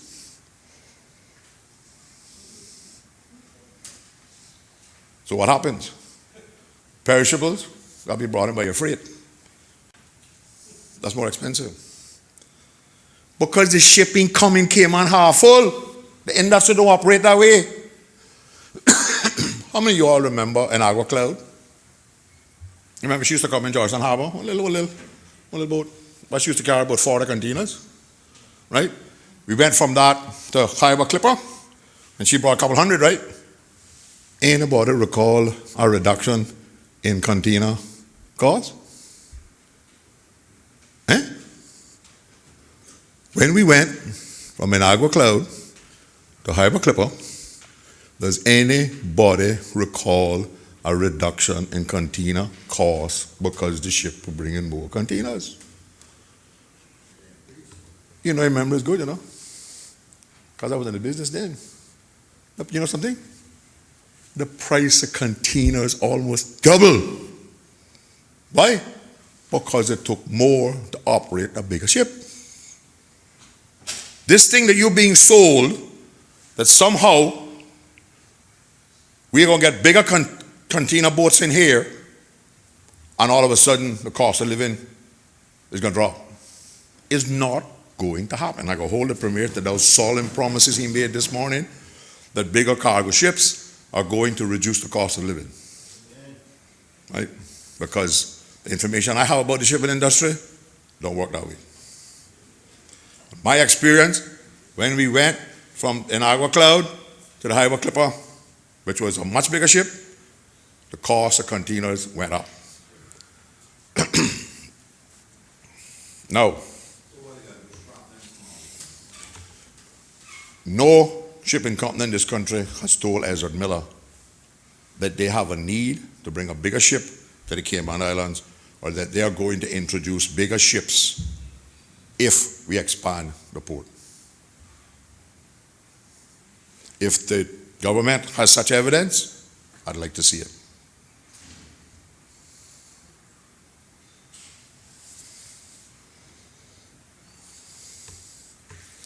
And Mr. Speaker, I told you, I apologize for not rising as quickly as I would normally do, because I was trying to find the latest copy of the annual report for the Port Authority.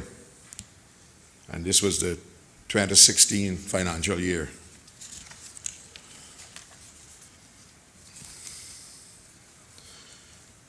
Economic assessment of past year, this is 2016. The Port Authority's financial performance for the financial year ended June the 30th, 2016 showed a mixed result over 2015.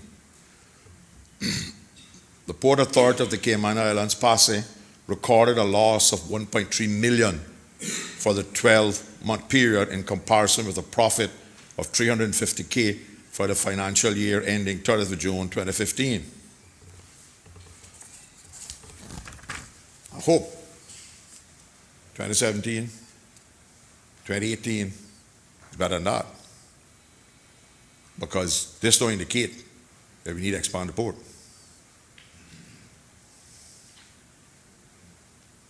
And if we're going to take away the subsidy that the cruise industry gives the Port Authority now, what do we have to do?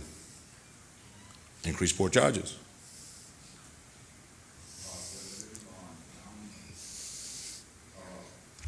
I don't know.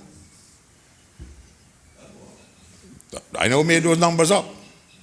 I just got the pager to bring me the last report. You would think if there's such a demand for increased port capacity, they'd be rolling money.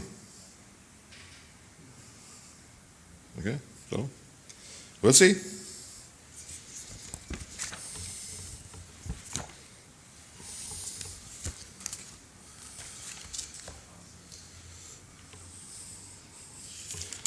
Now, Mr. Speaker, I also have some concerns about the national count, because I too would like to know how my constituents vote.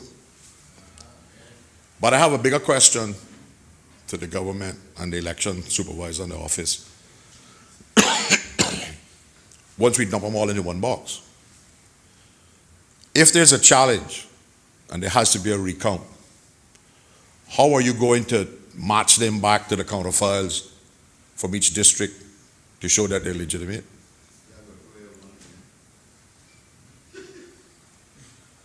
And I don't see what the problem is.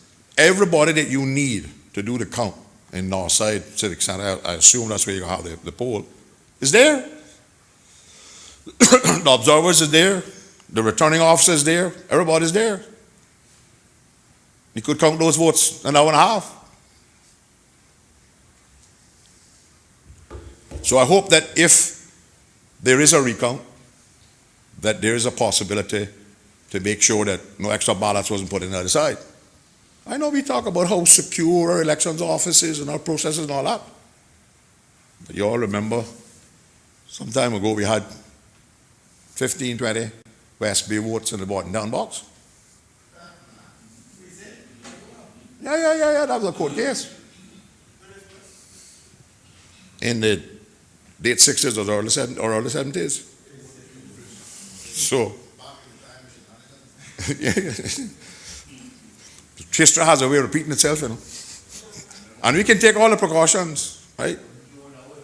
But I really don't see the need to transport the ballots to Georgetown to count them. Everybody that you need, it's not going to be any more expense.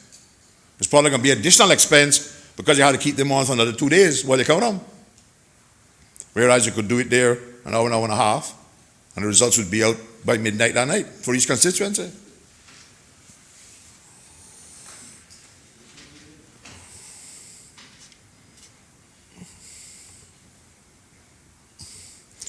So, Mr. Speaker,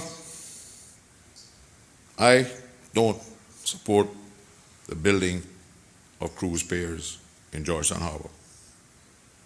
I have two specific reasons for not doing so.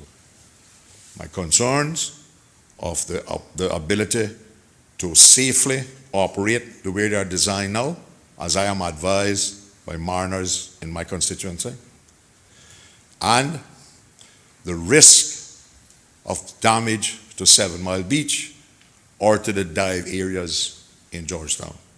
Remember, their own report says that all them little dive shops on the waterfront and restaurants closed. They're closed.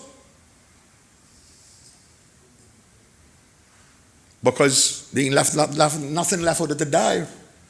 You can transplant it somewhere, it's going to be further away. Even if you go down towards Pageant Beach on Soros Reef or Paradise, we will call down there, and successfully transplanted there, these ones here that the people walk off the cruise ship and walk straight into the water have to close. And while I hold no brief for the tenders, they came on, you know. And they have Caymanians employed. And I know at least one restaurant, total survivability now is based on sudden lunches to the people who drive those tenders. So while we may create some more jobs, we can uncreate quite a few. And nobody has offered anything to the public as to the logistics of completing this project. How are we going to operate the cargo port with dredges and construction in the harbor? Where is your assembly site going to be? This little piece of land next door here? I can hold it. Because this is not a small project.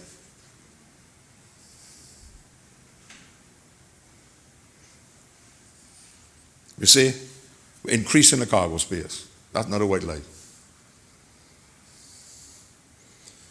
If you say you're letting in the pier, that's additional.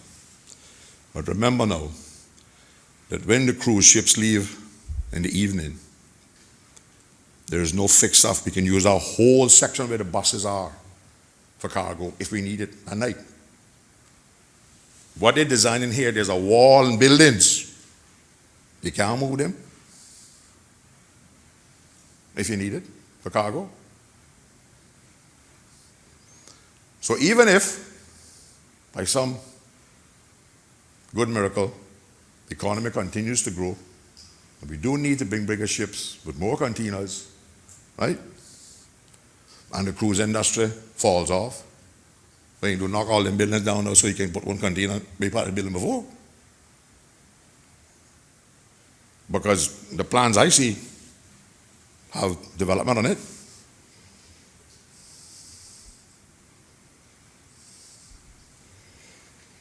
And I'm not convinced that the survival of the cruise industry, you know something, the only thing that I have heard more death sentences to than the cruise ship industry is the legal fraternity or the legal practitioners bill.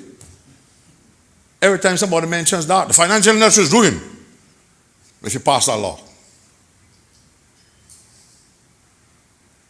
We have been told from the 70s and 80s, we don't build these piers, the cruise ships ain't coming. The people who pay for the passage on the cruise ships consistently tell the cruise people, we want to come to Cayman. You know why Jamaica hoping we make this mistake?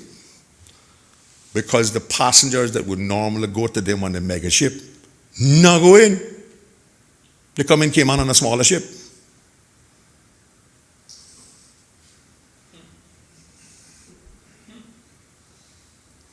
And my concern is the mega cruise ships are going to go the same way as the 380 Airbus. Not having more of them. Because I haven't talked to anybody who has been on a cruise, on a mega cruise ship, that thought it was a great experience. Just by the sheer number of people that you have to contend with. So, Mr. Speaker, with those few words, I will not support the port. I support the referendum. No, I know I say it.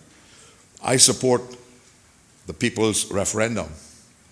And I can promise you that as I did in the election, I will be beating down every door in our side to go and vote against the cruise port. And I am going to have, well, you all doing it. So, and every referendum that we've had here, I've had to do that to get the result I wanted. Right? Okay. Now, and Mr. Speaker, they're the government. I can stand up here all night and beg to change the date.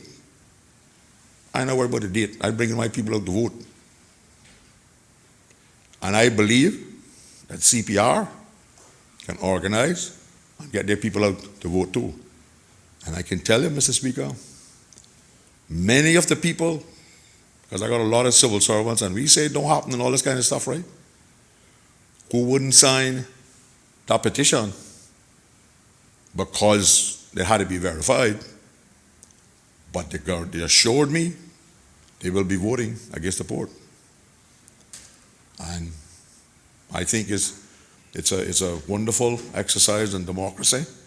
I congratulate the CPR group for getting it done.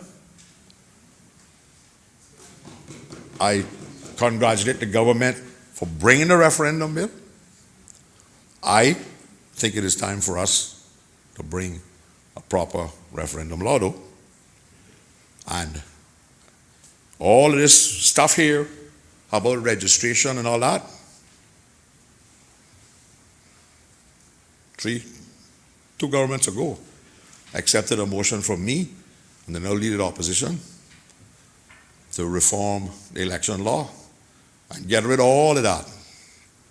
This 3-month delay in some magistrate that don't know who I am got signed off because I can vote. Let's create an electoral commission. Those are the things we need to concentrate on to assure the continuation of this wonderful democracy we enjoy. Not building a cruise pier. Taking $200 million and put an above ground monorail from Savannah to West Bay. Thank you, Mr. Speaker.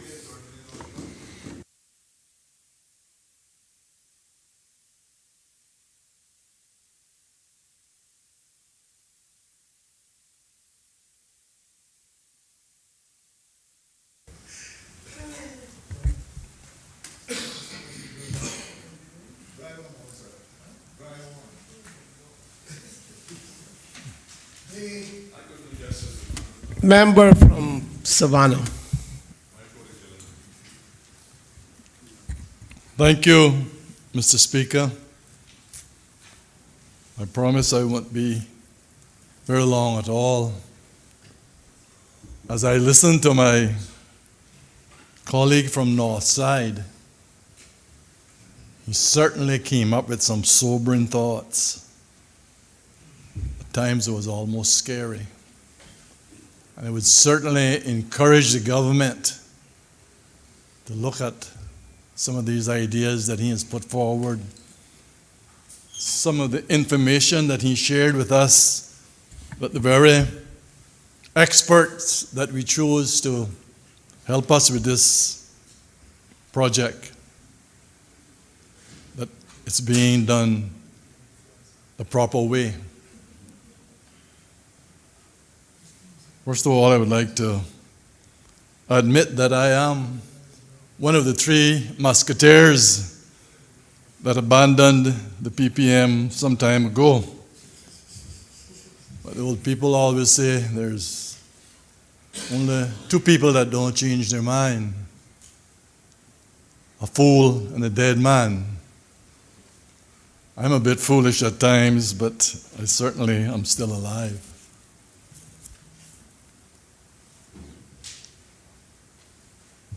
Mr. Speaker, as this cruise port facility has evolved over the last several years and of recent times, months, I was interested in maybe that in the reply by either the Deputy Premier or the Premier may indicate, to me it had seemed a bit presumptuous that the selection of the bidder had been done even before the results of the referendum, and even when it was going on, that we would take certain steps. Then, as I saw in the paper last week, as others have alluded to, that Verdant Isle is planning to do a job fair. This is good stuff. But as I have known and seen many of these job fairs, there are a lot of promises, but very rarely, Mr. Speaker, do Caymanians get anywhere with them. I too, at this time, would like to say that the CPR has done a well job. To me, when I saw the daunting task of having to gather over 5,000 signatures. And the handful of people that was doing it, I didn't see how it could be done. But they certainly persevered and have been able to, for the first time in history, that a people's initiated referendum is being brought to the Legislative Assembly. Mr. Speaker, in my 7 successful elections, second only to you, Mr. Speaker, in this current House, there's always been certain guidelines in a day that the poll was taken. That was in regards to the amount of money that people could spend on the campaign, and then the polling day was a dry day.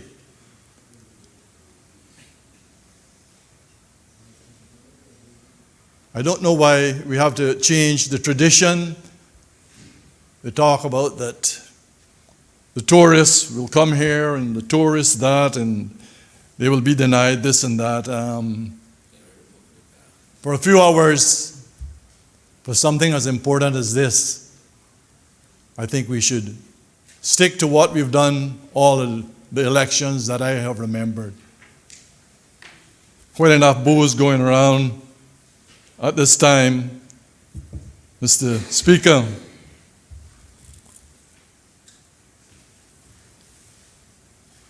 The other thing I just want to briefly speak on is the subtle choice of the polling day on the 19th of December and the yes or no that is going to be on the ballot paper. Mr. Speaker, in my alphabet, N always comes before Y. And when you talk to people that prepares these things, the way that it's listed on the ballot paper, it has been noted that a number of people, for whatever reason, will take off that first question, in this instance, whether it's a yes or no, that this would be ticked off. So whoever thought this out, Mr. Speaker, I think it was strategically done, and for whatever reason, but that is left for the people to decide. Mr. Speaker, the next concern that I had was similar at times to the member from Northside. There are times, just before we get into having this facility built, the number of people that I see in central Georgetown. I want to know, and if maybe you guys can share with me, when we are dumping 10, 12, 15, 20,000 people at one time into Georgetown with the limited infrastructure we have, restroom facilities, etc., how are we going to deal and cope with this? How are we going to divert the traffic or route the traffic for whatever reason through Georgetown, Southtown, and wherever? If in their winding up, someone could make some comments on this. I think it was just Friday or this morning's paper. They were drawing a parallel of the amount of money that the stayover tourists spend. $650 million. Compare that, Mr. Speaker, to the cruise tourism, which they said it's about 200 million. We just want to be careful, Mr. Speaker, that we don't cause a problem for those people that spend the most money, come here for rest and relaxation, peace and quiet, getting away from cement jungles, and coming into Georgetown with it being so crowded.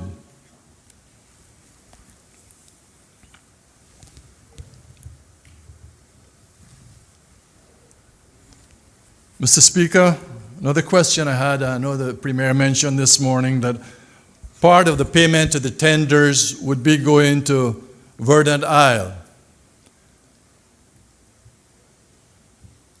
How will this help in the as we go forward, and will the tenders no longer be needed? Will the smaller ships carrying less passengers be coming here? Will they be able to use the docks? What happens in an instance like that? Will there still be need for tenders for those boats that hang out there? Mr. Speaker, this is a very touching subject, very emotional. People throughout the islands, all of the districts, are concerned that we do the right thing. I just want that we get as much assurance as possible that the protection is being put in place, that God forbid if anything happened. Earlier this year when there was a northwester pass through, Mr. Speaker, God forbid that something like that hits while they're starting to dig, dredge, prepare out there. And I pray with God's help that we never have to get into that. To the register I have a question on the register of electors, Mr. Speaker, through you to the register of voters. Will those that have died, will that list be purged before the end of, because there was something on some media indicating that there were a number of deceased people still on that list. And I wonder if Mr. Howell would be able to say what is happening, if that is going to be purged before the election take place. I just want to finally close, Mr. Speaker. I know the Honorable Premier said that if it went against government, it would be a small miracle. Mr. Speaker, the God that we serve, anything can happen. And I would suggest that when we talk about these things, we be careful. Let us all walk on glass bottle when we make these comments. Thank you. Does any other member wish to speak? Does any other member, the member from Georgetown South? Thank you, Mr. Speaker.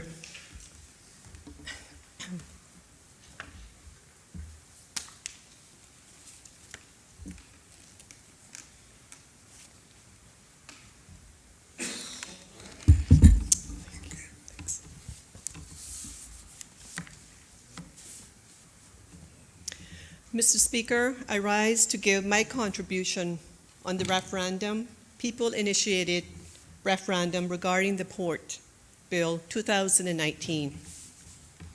I am delighted to be speaking this evening on an issue of critical importance to this country, an issue that is fundamental to both the health of our economy and the well-being of our citizens, and one that I hope in a matter of weeks will finally be put to bed.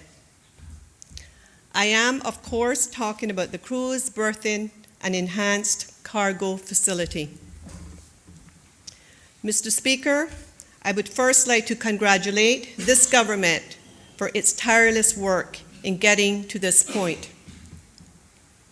After 6 years of very hard work, we are now closer than ever to securing the cruise tourism industry for the next generation.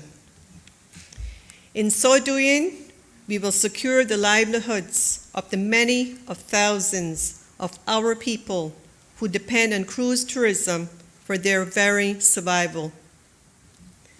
The project will also deliver the enhanced cargo facility, which is vital for our economy and to keep up with the needs of this country. But there is one last hurdle for us to jump before work on the project can begin, and that is the referendum in December. Mr. Speaker, in recent months, I have been deeply concerned about the misinformation peddled by those who oppose the construction of the port.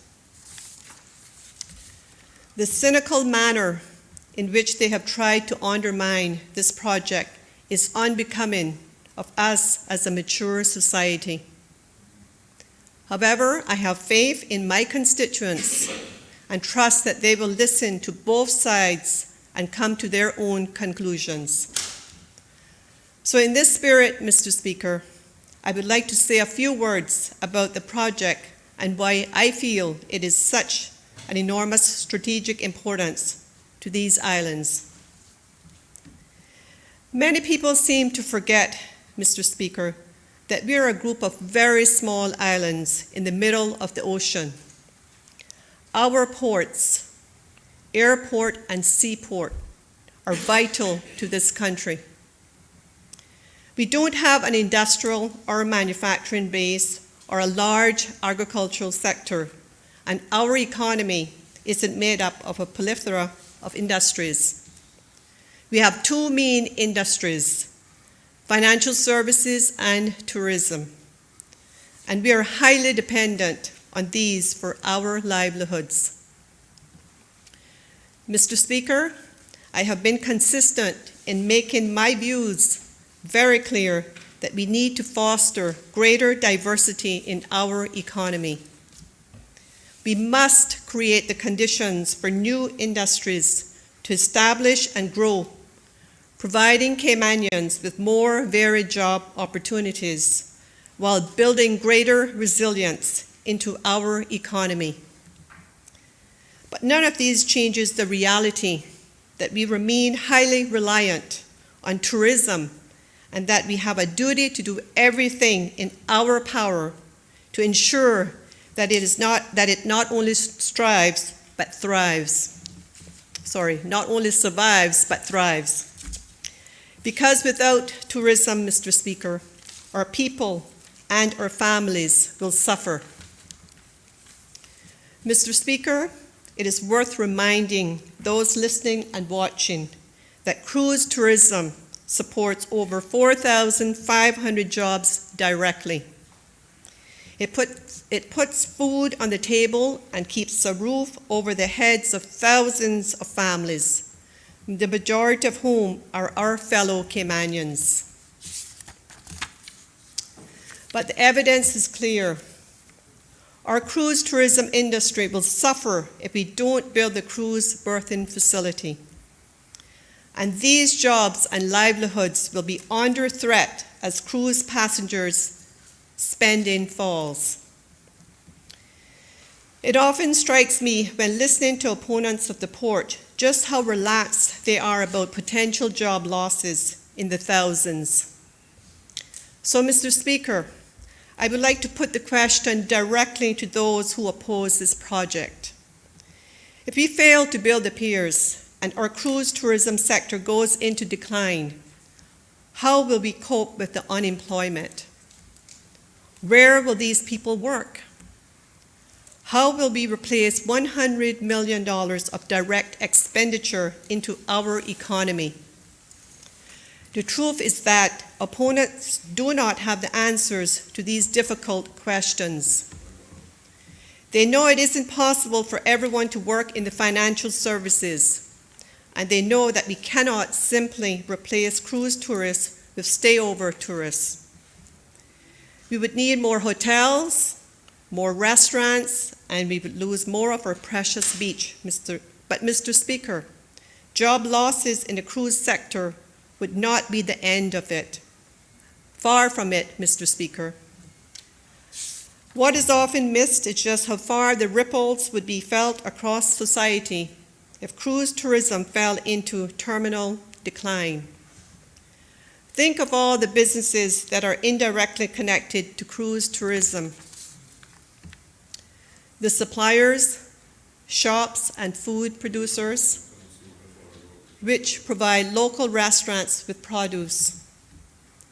The mechanics that service taxis and tour buses. The professional services that assist with business matters. electricians, plumbers, builders, painters, and the list goes on. They will all have done work for businesses whose primary market is cruise passengers, and they will all be affected if cruise tourism declines.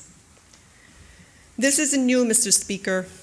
It is something that Mr. Norman Bodden, a former Minister of Tourism and a well-respected and honorable gentleman in these islands, and his government realized in the early 1980s when they hired a New York advertising firm to lure tourists to these beautiful islands. Their plan was simple: to attract North American families to a safe, relaxed, and comfortable destination.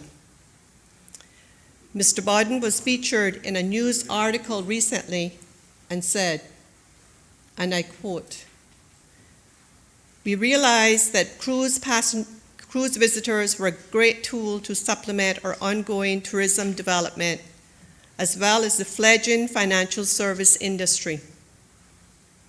Our reasoning was that cruisers would help spread the word about the Cayman Islands, and a certain sector would fly back to Cayman as return visitors, newly committed to these pristine islands, and make investments here that would benefit all, Mr. Speaker, and I reiterate, all, as it is said, the tourist dollar trickles down to benefit everyone. That still occurs today." End quote. Mr. Speaker, the truth of the matter is that the health of our entire economy is at risk if we fail to move forward with the cruise berthing and enhanced cargo facility. We are risking not only a slowdown in economic growth, but possibly even a recession.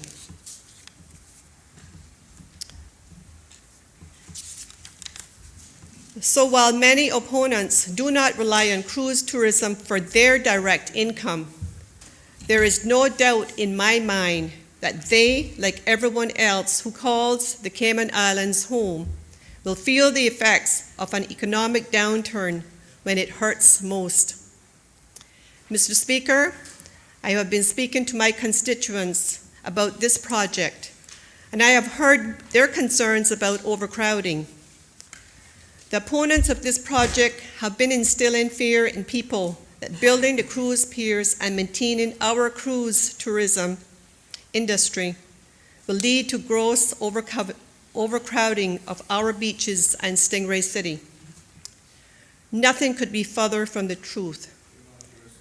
Building the cruise piers will finally allow us to intelligently and proactively manage our cruise tourism product. Without having to wait in lines, long hours to get off and back on the ship, our cruise guests will have the time to experience attractions in the eastern districts, such as Pedro Castle, the Botanical Gardens, and Crystal Caves. Entrepreneurial Caymanians will establish new businesses there to provide services and positive experiences for these guests. Mr. Speaker, I heard the member for Northside say that that when you disembark a cruise ship and to go back on the cruise ship, it takes a minute, well, about half an hour or whatever, or it takes a lot of time for you to actually embark on cruise ships. I have been on several cruise ships, Mr. Speaker, and I had my first time to spend any more than 10 or 15 minutes to actually return, to stand in line. Just let me give it, just for matter of clarification, Mr. Speaker, I never said anything about the time it would take to get off. What I said was that the consultant said that building the cruise piers was not going to increase the speed at which passengers could disembark. That comes from the document that I quoted.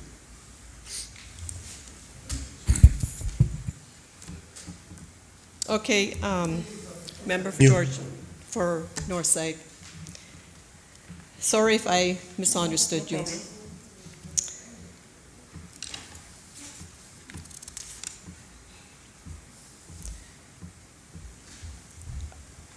And there's also then the opportunity for 2 tours, morning and afternoon, which means fewer people at one attraction at any one time. Building the cruise berthing facility is our opportunity to design and manage this industry in a way that reduces congestion, provides more opportunity for businesses and employment in the eastern districts, and to reduce crowding on 7 Mile Beach and Stingray City. Building a cruise berthing facility does not mean that we become victims, as the opponents of the project like to portray. Building a cruise berthing facility ensures that a solid, predictable market is brought to our shores every day and provides a living for thousands of Caymanians and opportunities for our young people leaving school every year. Mr. Speaker, I have lived here. I have lived on this island my whole life. And I got into public service because I believe strongly in doing what I can to make a better life for our people.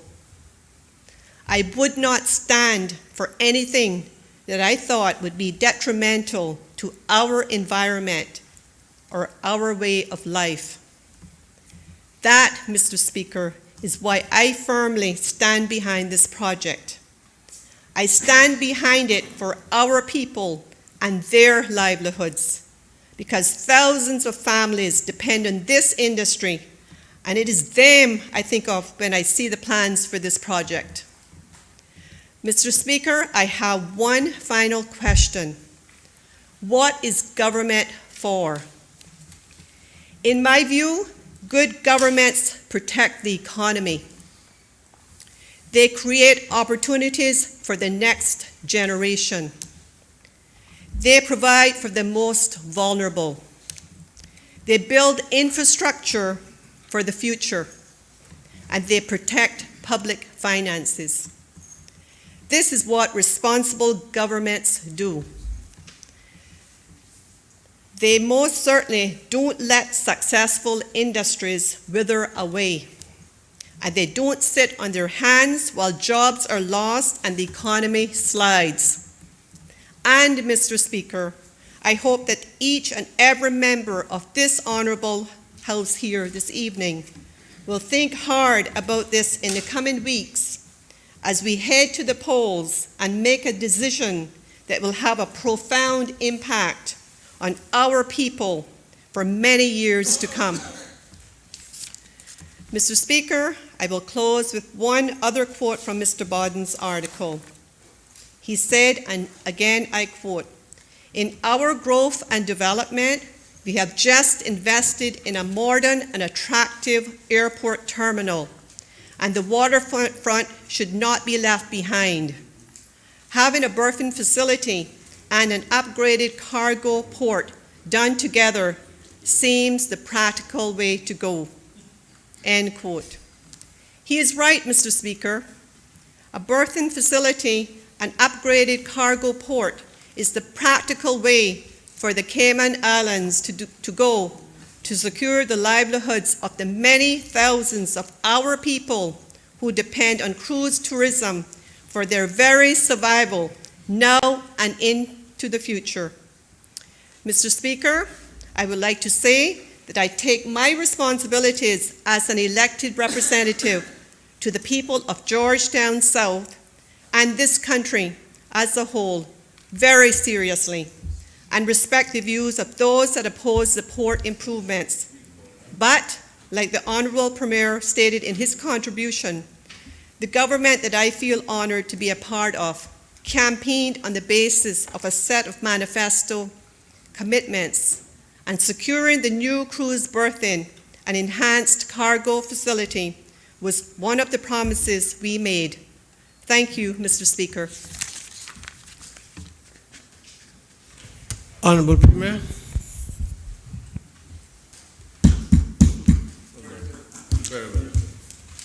Thank you, Mr. Speaker.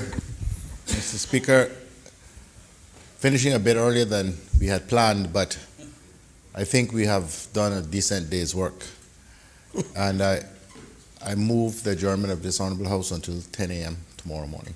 Question is that this honorable house do now adjourn until 10 a.m. tomorrow morning. All in favor?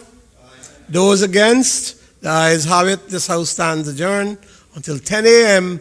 tomorrow morning.